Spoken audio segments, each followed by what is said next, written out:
Bienvenidos, señores. Aquí estamos. Es sábados a las 11 de la mañana. You are here on the program that is From the Neighborhood. And what are we here to do today?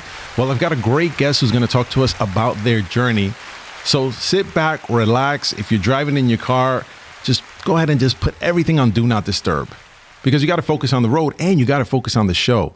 So the show we have today is obviously going to be a story of upbringing, of the journey to reaching your destination.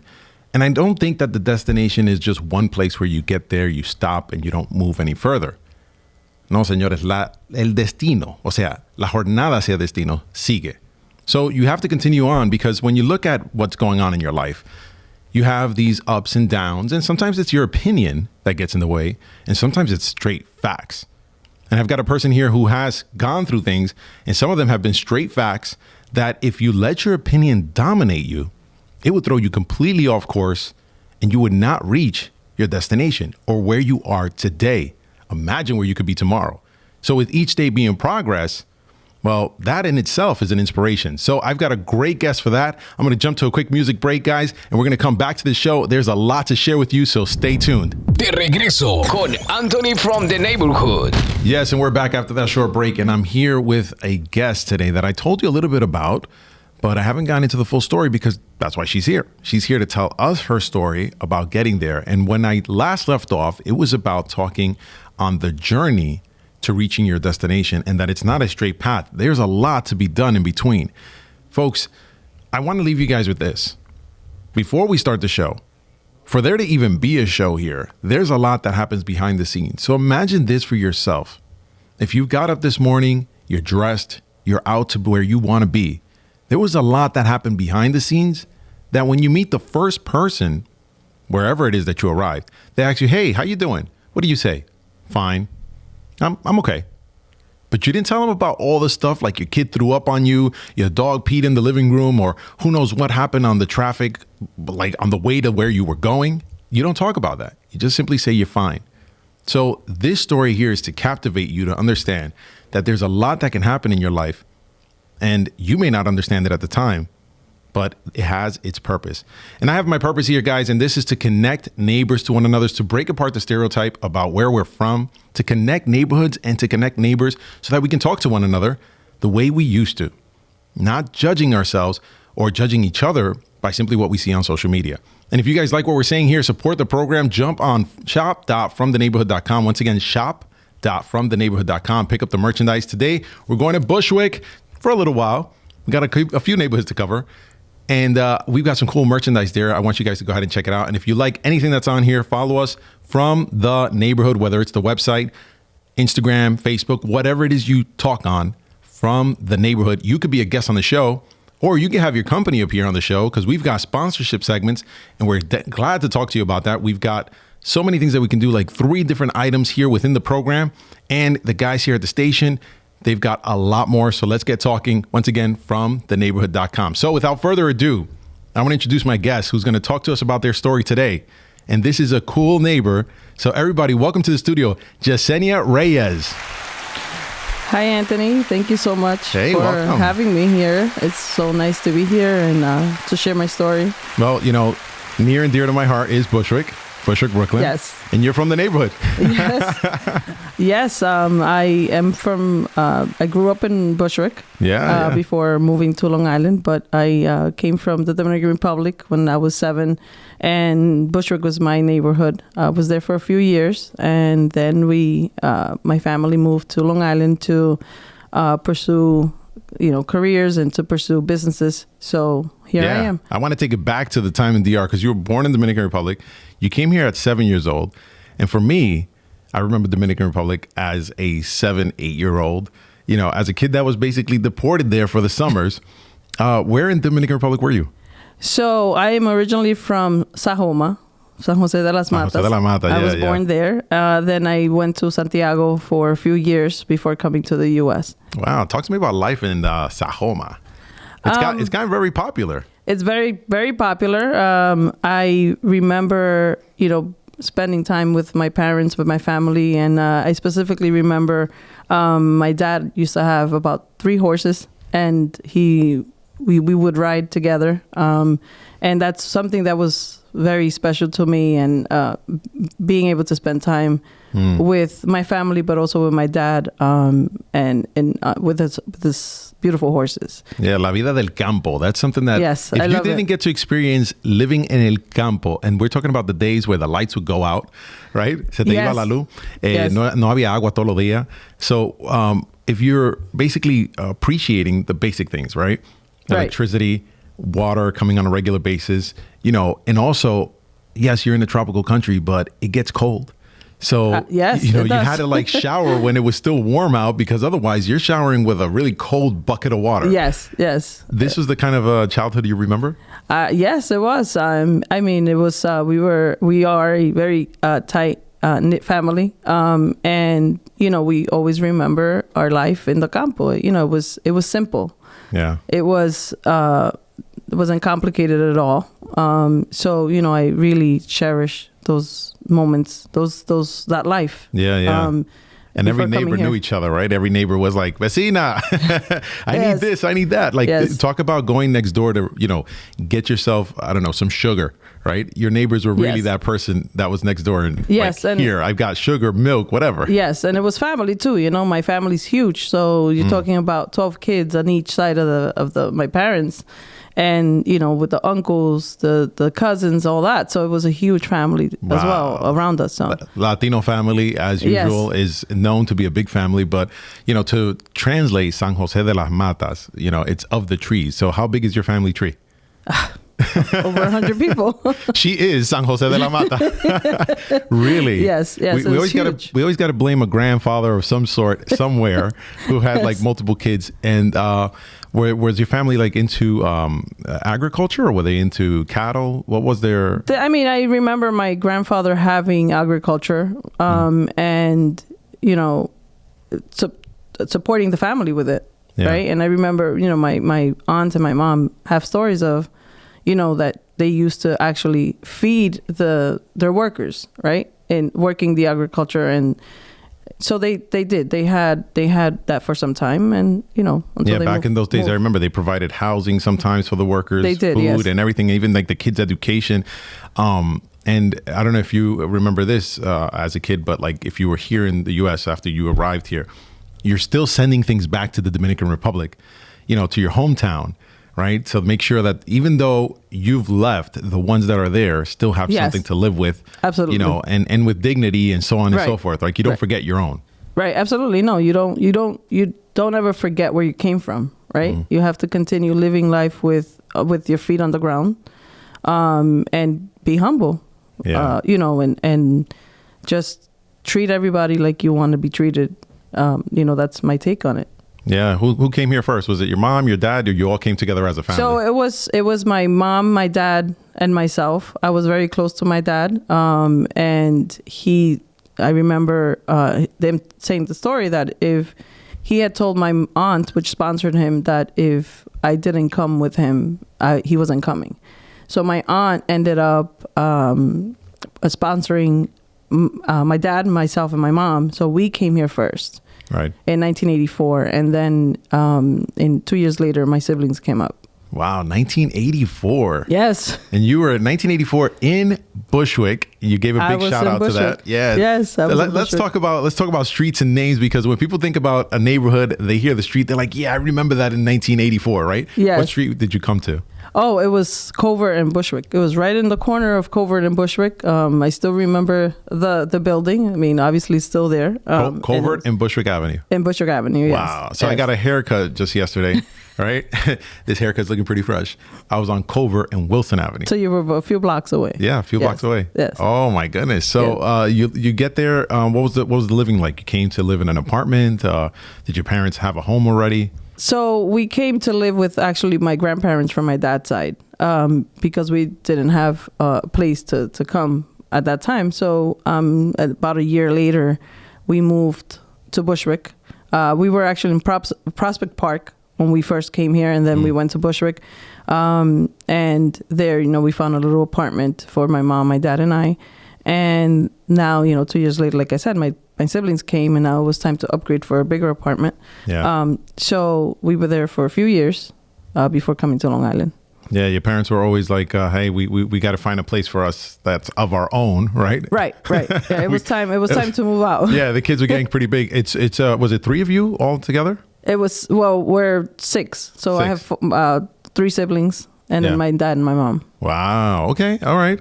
So I don't want to leave Bushwick behind because there's a lot that happened in Bushwick that obviously influenced you to today. Your dad was a person always of good work ethic. Yes. Instilled a lot of values in you. Was that something that you remember as a child? I mean, you were 7 years old.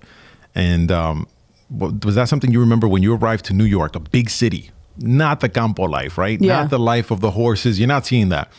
What were some of the values that you guys talked about? Like, hey, we're here in New York now.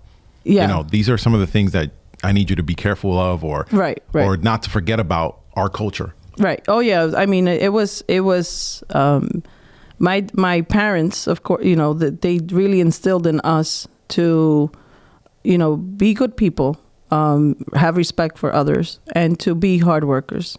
Because, you know, with hard work, everything comes together. It's like a puzzle. So they always instilled in us that we essentially be good people and just treat others, you know, with respect. And you were like, what, 7, 8 years old when you hearing this? I mean, yeah, I was 7, 8 years old. And, you know, they were the example of it, right? They were the ones going out to work. They were the ones coming, bringing the food home. They were the ones, you know, and they always did it, you know, honestly and with a lot of pride.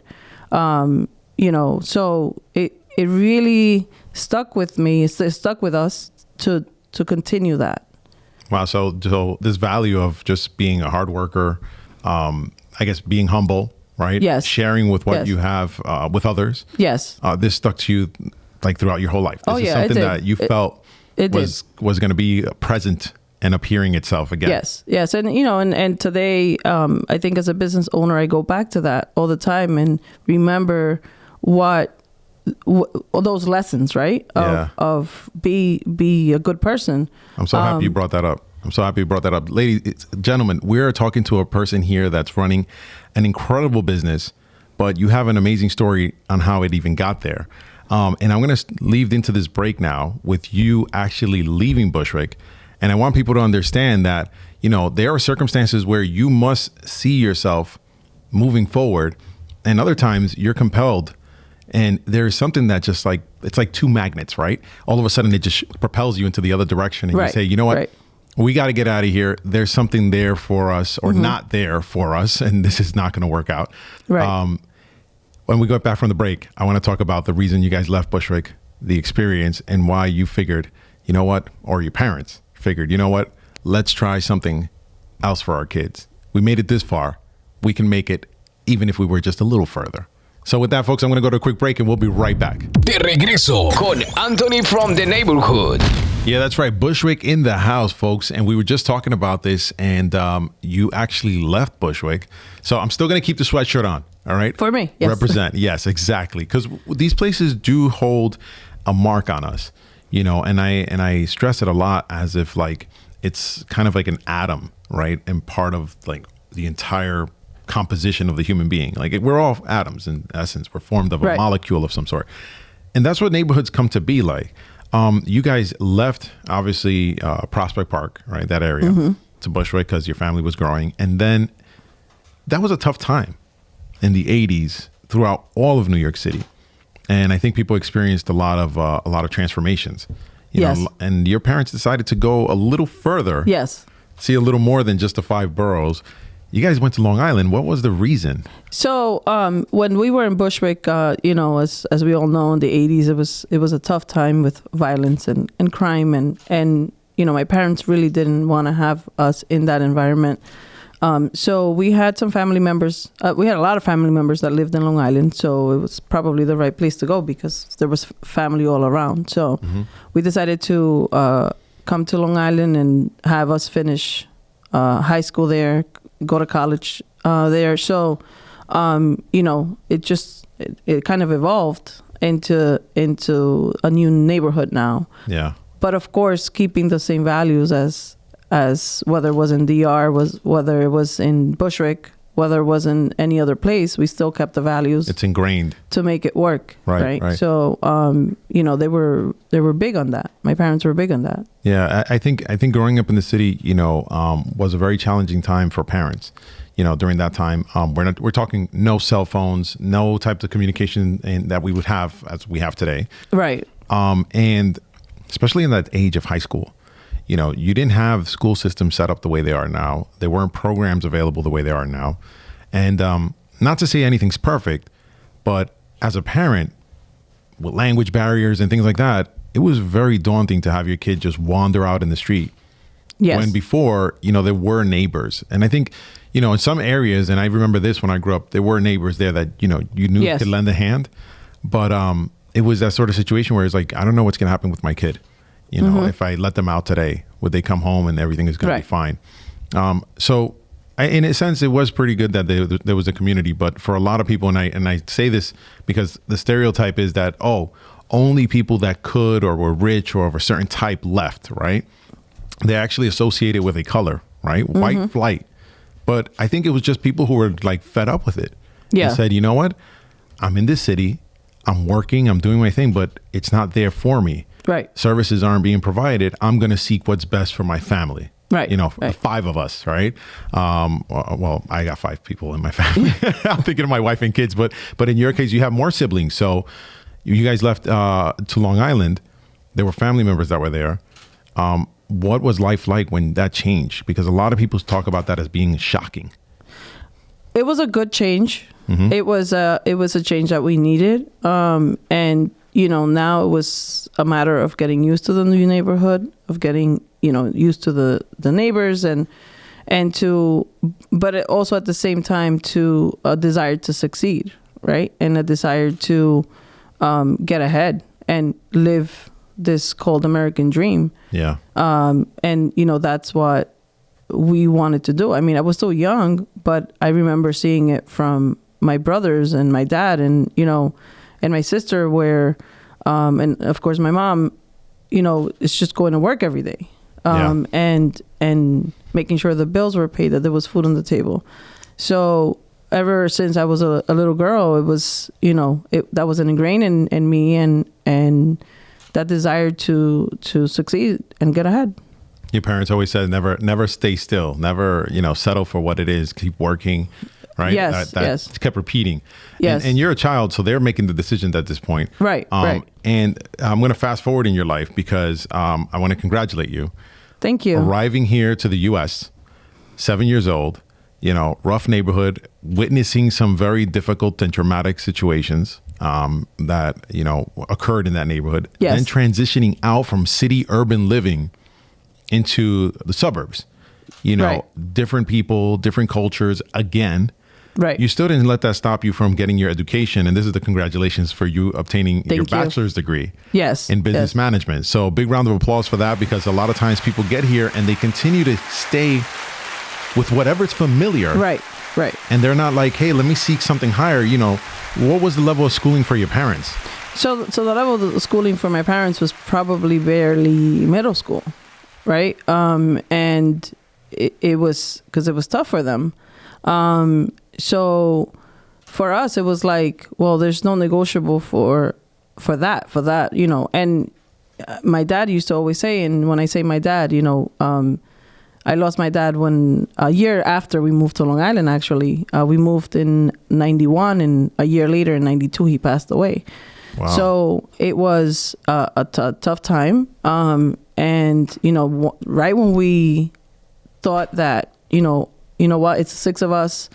We're so close. We're going to, you know, make it work. You know, he got sick and he passed away. So, but, you know, and I mentioned my dad is because he always used to say to us, go to school, because that's the only thing no one's going to ever take away from you. So if, you know, one day you get married and you're, you know, it doesn't work, you have an education to support yourself. I love those words. So, you know, that's always been with me. And it's actually something I share with my kids today. Yeah, no, that's very inspirational. I mean, I was just going to say that your parents barely made it to the middle school, or had some maybe middle school. and you went all the way to finishing a 4-year degree.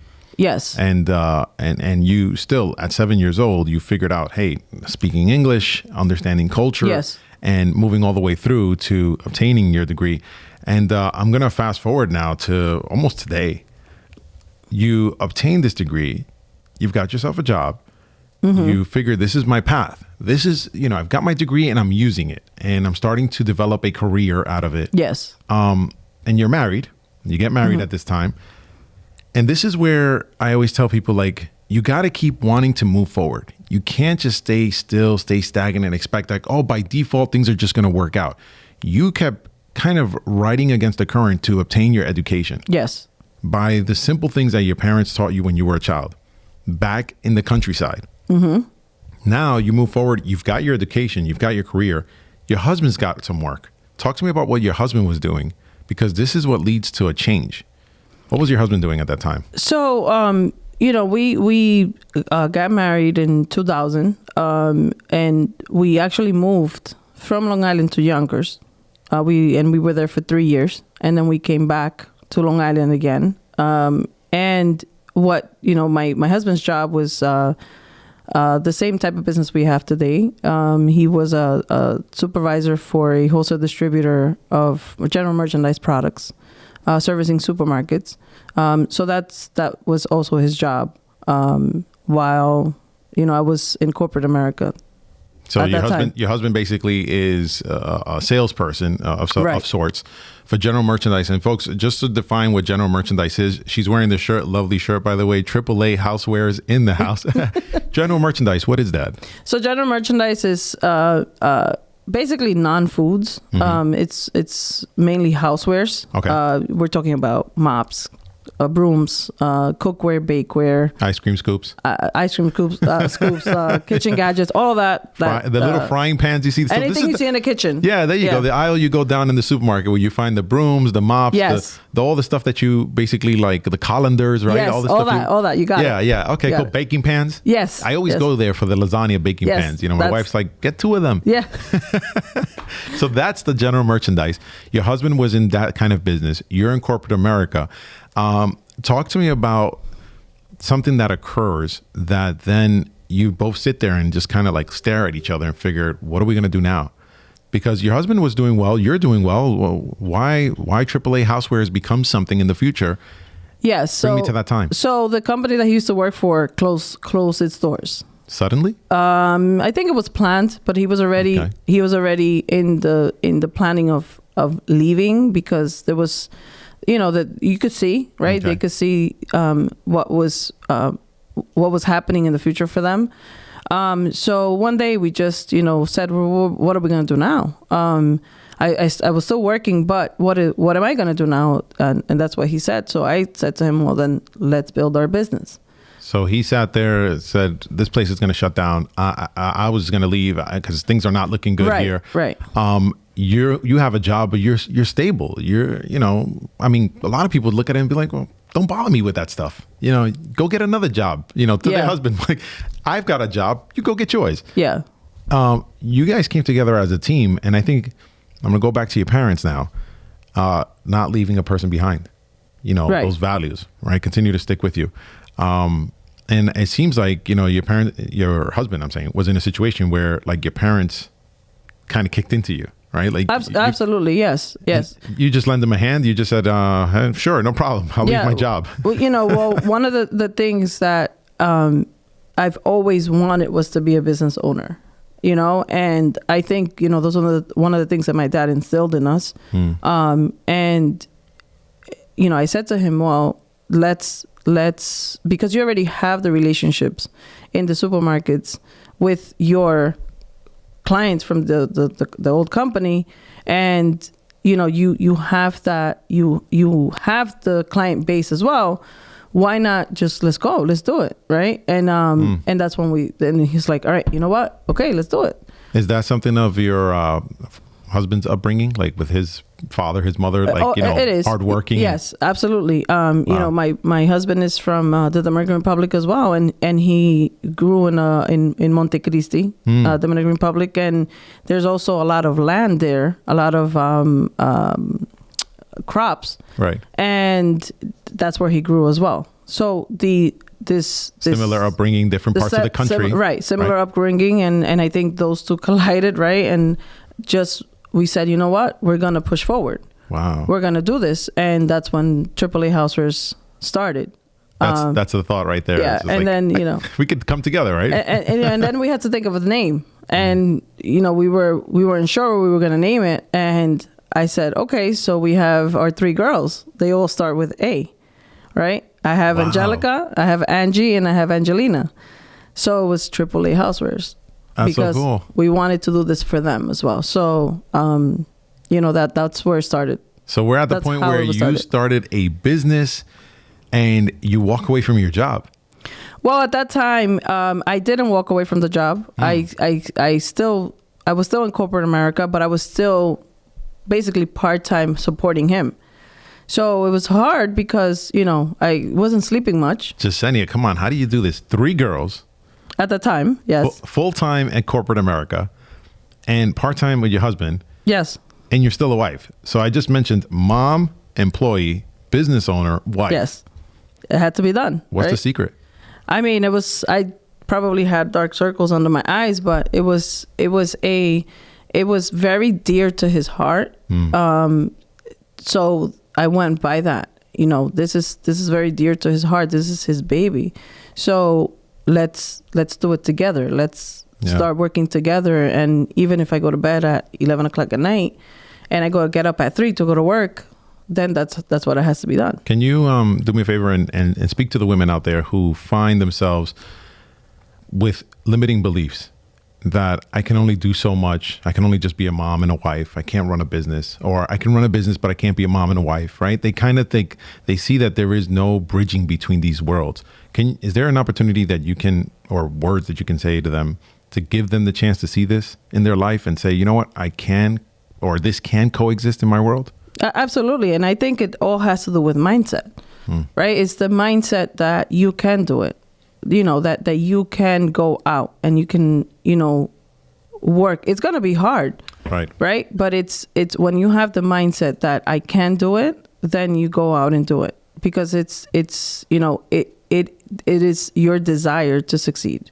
Wow. Right. It's your desire to make things happen and also support your significant other, to make it, and as parents, as having kids, you have to think of them and you have to think, how am I going to put a plate of food for them on the table? And, it's just go out and do it. Yeah. Well, listen, the mindset is where everything starts. And you guys started in a garage. So I'm going to come back from this break here. We're going to talk about how this business went from the garage to where it's at today, folks. And you're already talking to someone and hearing their story about how they made it. And limiting beliefs are not part of the equation, folks. Not an option. I love that. So we're going to come right back from a quick break and continue this story. I'll be right back. De regreso con Anthony from the neighborhood. All right, we're back from the break here, and we were talking about limiting beliefs, the mindset. And I just keep finding that, this thing that was put inside of us, right? This neighborhood influence. And what I mentioned before, like small atoms, little elements that make up who you are. I'm seeing this in your story a lot. Things that your parents were telling you when you were a child, regardless of the setting, whether it was the countryside, urban living in Brooklyn, Bushwick represent, or Long Island, Yonkers. You mentioned the Yonkers as well, right? It still followed you. Yes. And it was this mentality of don't give up. If this is what it takes, this is what I'm going to do. Education, it's not going to be taken away from me, right? No matter what happens in life. Now, we reached a pivotal point. We have AAA Housewares named after your 3 daughters. We're moving forward to where we have now a situation where your husband is asking for more of your time and attention. The business is growing. What was the point where you said, you know what, I got to go all in and let go of the corporate job? Because a lot of times people, they feel so safe. Yes. They feel so safe by saying, I live in this neighborhood. I'm with my parents, but they don't fit. I'm in this neighborhood. The train's close by and so are the stores. But there's gunshots and violence and all sorts of stuff happening right outside. Poor education for their kids, poor opportunities. You kept saying no the entire time, looking for better, looking for better. How did you say no to the job and eventually say yes to your husband and continue this and build this? So it kind of fell into my hands. And I'll go back a little bit because in 2019, I said to myself, and I was talking to a good friend at work, and I said, I need to leave because the business needs me. My husband needs me to help. I mean, I'm there part-time, but I'm there in the night, I'm helping and stuff, but I need to be there full-time. This is December 2019. But the business is in a garage. The business is in the garage. Okay, so she's leaving a big company. I don't know, can you say it or can you not say it? Are you allowed to say where you work? I mean, I was working for in the aviation and an airline. Airline business, yes. Right? Okay, so she's for a very big company, right? Because little companies are not flying planes. Bottom line is, the other business is in a garage. Well, at this point, it was actually, we had moved to a small warehouse. At this point in 2019, we had already moved from the garage because we ran out of space. And we were in a small warehouse.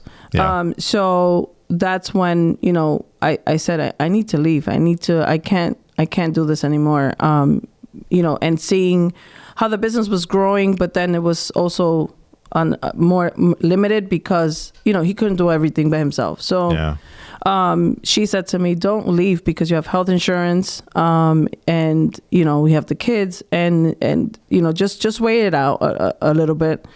I said, you know what? Sort of like, let's see if it's going to work. Yeah, before you I said, you know what? Okay, I'm going to stay. And, as we all know, COVID hit in 2020 and it was laid out in my hands where, we got a severance package from corporate. And now it was like, where do I sign? Because it's my time to go. It's your time to go. So whether you wanted it or not, you had to go.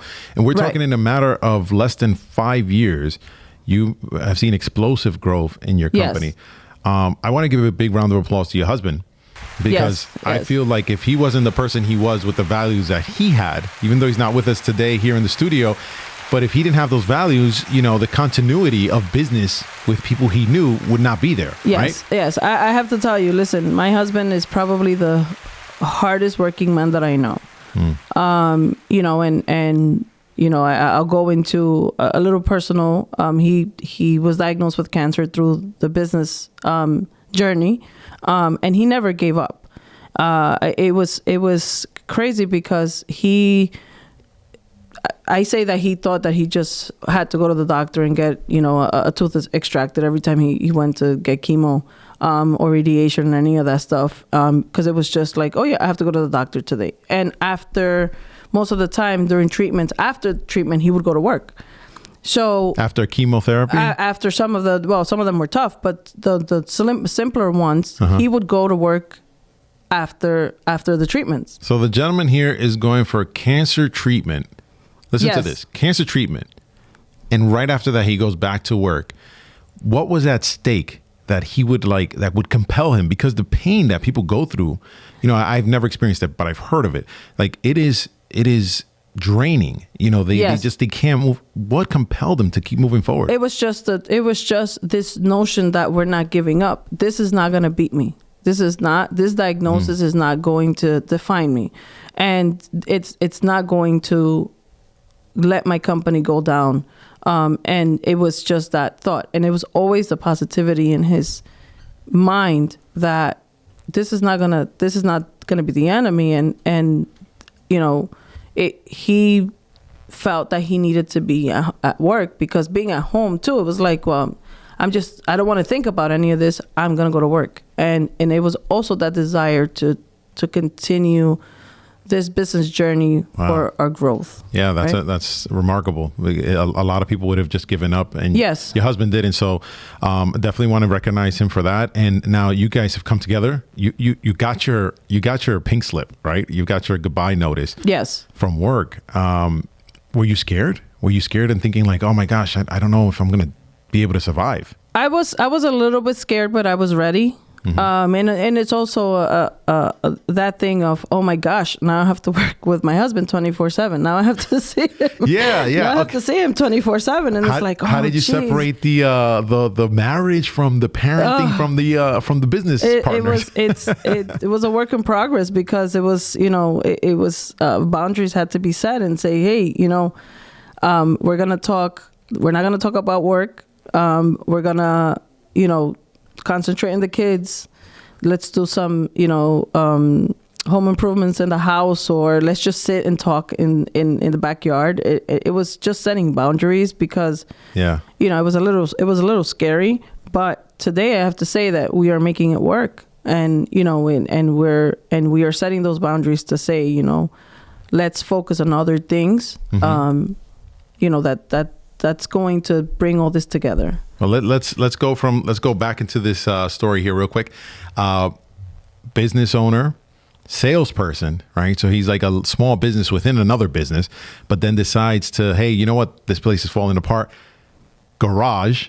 Yes. From the garage to a small warehouse. And where are you guys today? If you guys can tell me whether it's location or where's your distribution reaching, or how much has your business grown in, what is it, like 5 years? So 3 years really, because I left the airline in 2020.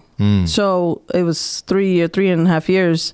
I'm proud to say that we actually have grown 93% in revenue from 2020 to 2023, and we are continuing to grow. There's so much planning happening behind the scenes for 2024, and we're so excited where we're going.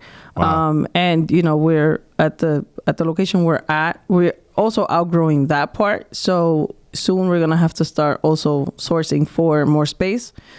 Just because of the growth that's coming for us. Incredible. And you're setting up a lot of relationships with not only the people that your husband knew, but also a lot of brands that you're putting into your distribution line. Folks, we're talking about her servicing the independent supermarket owners. And the independent supermarket owners are some people that are pretty notable in the sense that they decided to open up businesses of this capacity. Yes. In places that were forgotten, right? For the most part by larger chains. So you went back to an entire network of and I'm on your website, by the way. So we're looking at the Bravos, the Fine Fairs, yes. C-Town, Compare Foods. This is your customer base. Yes. That's our customer base. And we're very proud to service these business owners, because just like us, they're trying to make it out here too. Right? They came with a dream. Many of them are immigrants, right? And they came with a dream, and we want to also feed that dream to service them. And it's, we take great pride in giving them the best service because they deserve it. And that's what's shown, because what your husband has done made them want to come back and continue business with you. Otherwise, they wouldn't have.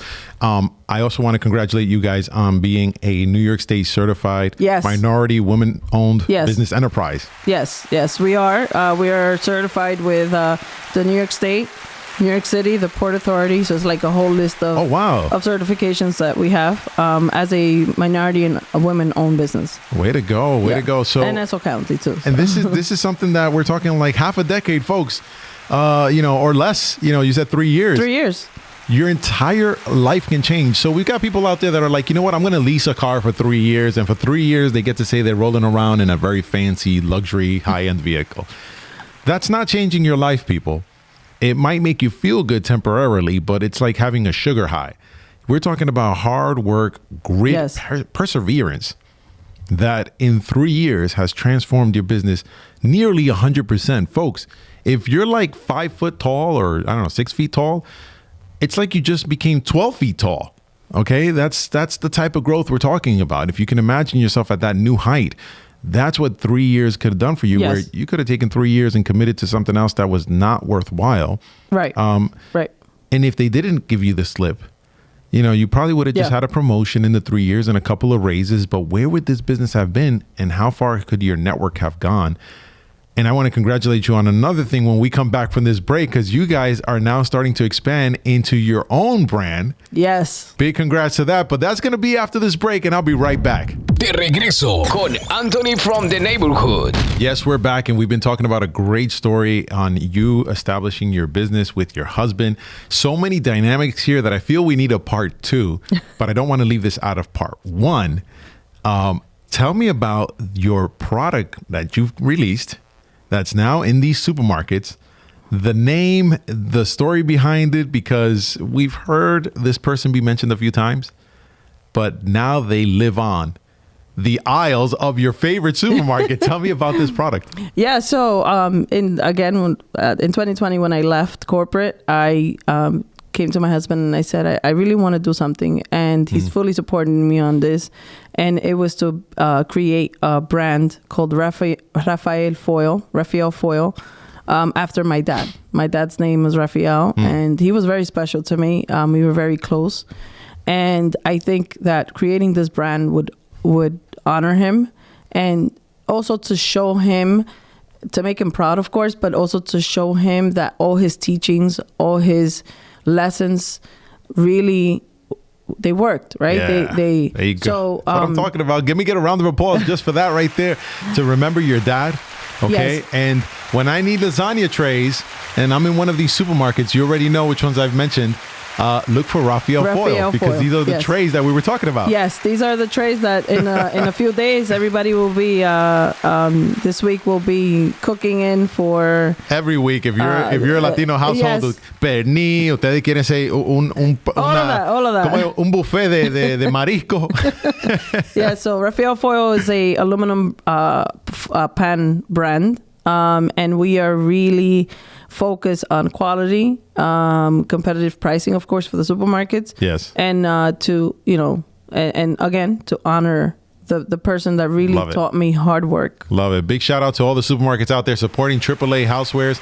It's been a pleasure having you in the studio, but I've got a mystery question right here that I want to ask you.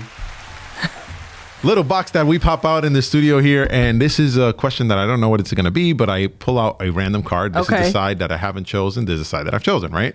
So let's see. Your question is going to be, all right. Oh, this is interesting because you work so much, right? So what do you miss most about your home when you're away? I miss spending time with my kids. I have a pretty funny bunch. And 3 girls is interesting. What I didn't mention was I have three girls and 1 boy, and my son's name is actually Raphael, after my dad. Yes. So Raphael Foil also honors my son. But to answer the question, is spending time with them. We laugh a lot. My husband is a jokester, and we just have a good time.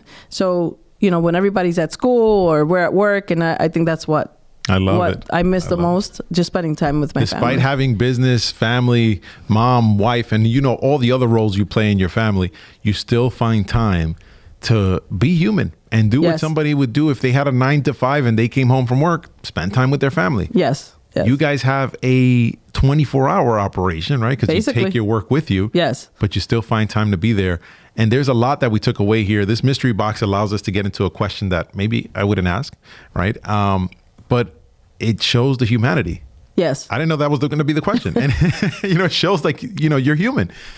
There's a lot we learned here. And I really appreciate you coming onto the program. Thank you for having me. And breaking apart the mindset, the values, and all these things that you learned as a child, they come in handy. And they definitely did. Thank you for having me. It was a lot of fun sitting here and talking to you and sharing my story, because that's one of my goals, to share my stories and to let people know that even if you're going through struggles, even if you're going through hardships, there's a way out by keeping a positive mindset. So I thank you for having me here today. Yeah, you're welcome. You're welcome.